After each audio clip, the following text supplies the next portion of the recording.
So the very documents that our forefathers put together hundreds of years ago that was divinely inspired may be the thing to save Trump?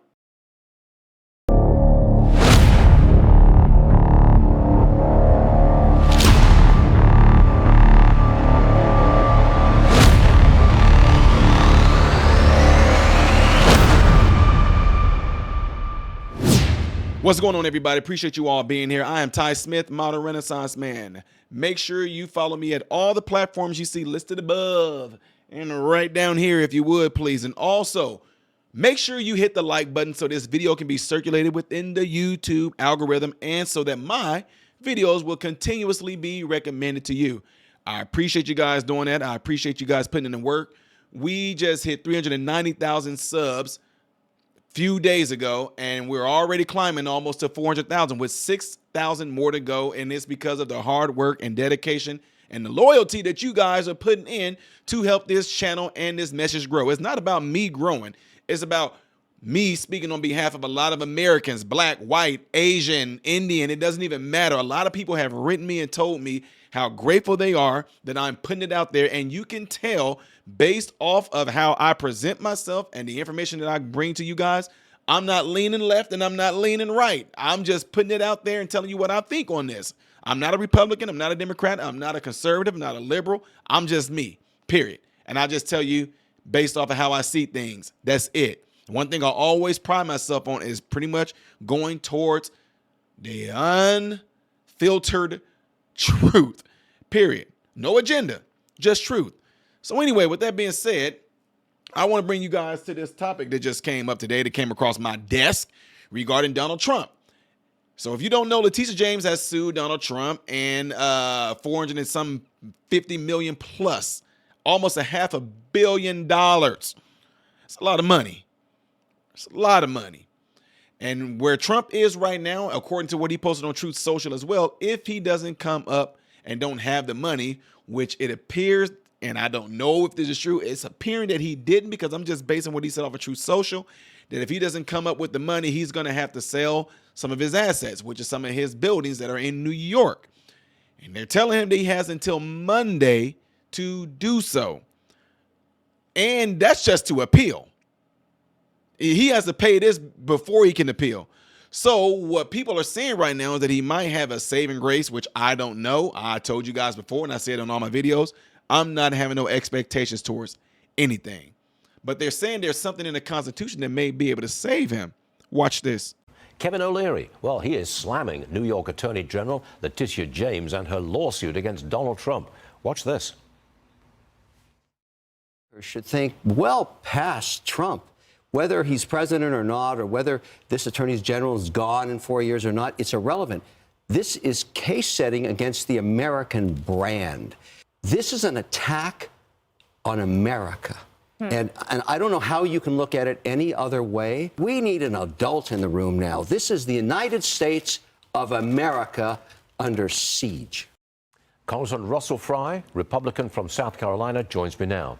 Congressman, do you go that far? Is America under siege? Oh, I think absolutely it is. You look at New York. New York is the poster child for bad governance. I mean, Letitia James got elected to go after Trump, not to enforce the rules on criminals on the streets or in the subways of New York, but to go after Donald Trump. That's what she's done. And here you've got no aggrieved party. You've got no money that's been lost under this alleged fraud scheme. But she is acting like the country of Venezuela in pursuing it. And it is no wonder that people are fleeing New York in record numbers. Businesses are leaving, and they're coming to the sunny shores of South Carolina. She is the poster child for why people are fleeing these states. I may have got my constitution wrong, but as I understand it, the 8th Amendment says no cruel or unusual punishment and no large fines or excessive fines. I would think that the $454 million is an excessive fine, making it unconstitutional. What say you? I think you're exactly right, and I think hopefully with the appellate process, the courts see reason here where the New York courts have thus far not done that. You take a case, and again, there's no aggrieved party. Nobody was wrong. Nobody was harmed in any financial way, and the jury awards this ridiculous verdict.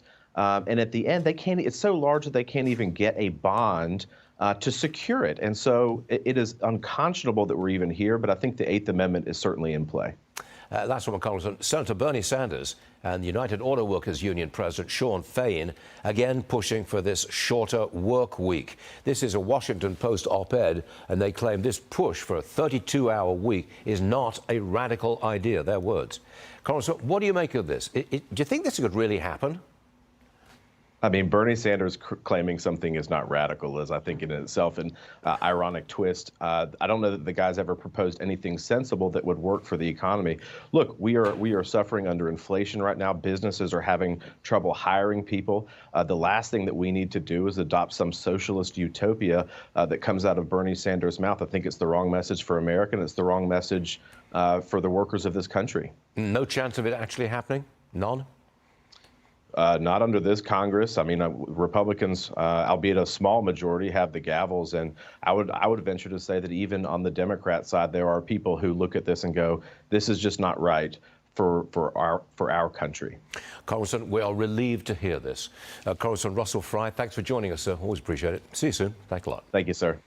All right, so you saw that, you heard that, and I'd like to know, what is your thoughts on this? What are your thoughts on that particular thing right there? Because a lot of things are going to come into play on this, folks. Y'all remember when they had Bill Clinton being questioned by Monica Lewinsky? And what did he say? "I did not have sexual relations with that woman." I mean, what is relations? Right now, you and I are talking, we're relating to one another. Does that make it seem like we did anything improper? I mean, he was just like, everybody just, I mean, and what do you mean by sexual? Sexual can be anything. You know, they say that then, you know, we have to take sexual harassment. If somebody feels that you're sexually harassing them, it can be sexual harassment. So when you say sexual relations, what could that possibly mean? I mean, me and Monica Lewinsky are relating to each other, and somebody saw that, they can file a sexual harassment report against that, saying that there was some type of sexual relation going on because it offended them. By that time, you go, wait, what? So what I'm saying that for is a document that got brought up is the Eighth Amendment, right? And what we can do, we can take a look at what the Eighth Amendment all entails if I'm able to do so, bring this, if I'm able to bring this up to you guys to see what the Eighth Amendment all entails. There was a little piece on there I thought that was written, showed us like what the Eighth Amendment said. Nope, that's not it. What I'm going to do here, let's see, are you seeing this? What I'm going to do, let's see if we can go in here and find out what the Eighth, which I'm pretty sure there's going to be a look. It's already a hot topic. What the Eighth Amendment says. Let's get some images so we can look a little bit more, you know, a little bit more proper. Let's see. There we go. Excessive bail shall not be required, nor excessive fines imposed, nor cruel and unusual punishment. They're going to like try to dissect every last part on there. When you say excessive bail for who? I mean, if you are a middle class person making $100,000 a year, yeah, that's excessive. But if you are a billionaire like Trump claims he is, $500 million is not excessive. And then they're going to argue back, well, what about the word required? Is it required?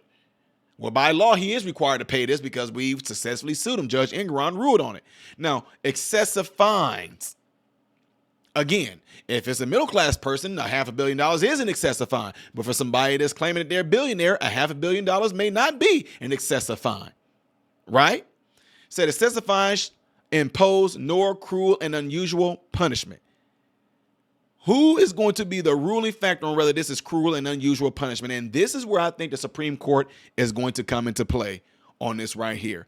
And what's going to be crazy about that is that we, the people of America, you have what are you going to have to go off of this? Because some of you, let's keep it real, some of you that may love Trump, respect Trump, all that great stuff like that, I get it. No matter what this says right here, you're going to be like, I'm for Trump.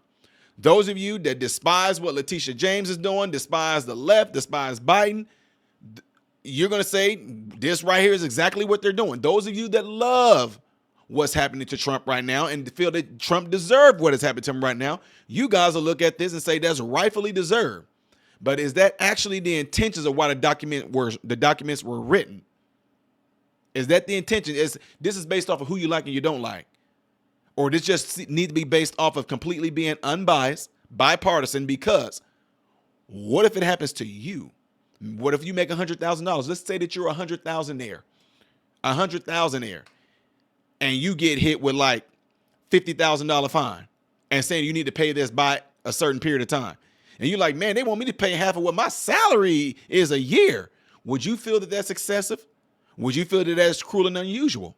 I'm just asking you, if you a $50,000 heir, if you get hit with something that's like what's happening to Trump and your yearly salary is $50,000 a year, and they hit you with a $25,000 fine and say you need to have this by this certain time, and if you don't, your car, your assets, we're coming for them. Would you say that that is excessive? Would you say that that is cruel and unusual?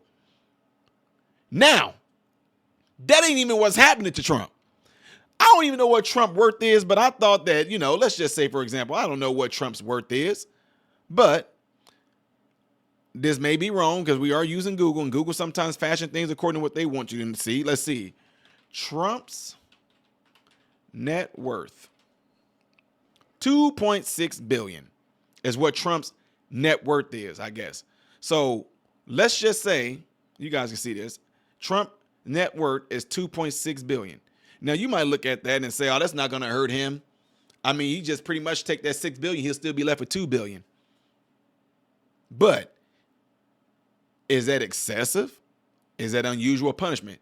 All these big billionaires are all saying that this is absolutely astronomically crazy to the extent to where they feel like this better not go through. They can't even find any places that will even, they can't find no bonds company that would even front that type of money. They're like, that's crazy. They don't even have it. People saying, nope, nobody want to give it to them because no, they're like, we don't even have that. So what's going to happen in the courts? I have no idea. I have no expectations at all. But if Trump is made to pay this, do you guys think that he is somehow going to come up with the money? I want y'all to answer. Do you think he's going to come up with the money? Do you think that Donald Trump is going to have to end up putting up some of his assets? I want you to answer that question and tell me why. Now, before we get out of here, make sure y'all hit that crazy blinkety, blinkety, blinkety, blinkety, blinkety, blinkety, blinkety like button right there, all right? Not the one on the screen, but actually hit the like button, the thumbs up button so this video can be circulated in the YouTube algorithm. And also, for those of you that are into social media and you know how to use your phones right, make sure you get into your phone, DM somebody, encourage them to check this channel out and subscribe to the channel if you would, please. I appreciate it. Yeah, I want to hear what you guys' thoughts is on this one right here, all right? Let's hear it. I am Ty Smith, model Renaissance man, hoping and praying that every last one of you have food, shelter, and clothing, and most of all, I pray every last one of you guys are in great health, mentally, physically, emotionally, spiritually. God bless you all through Jesus.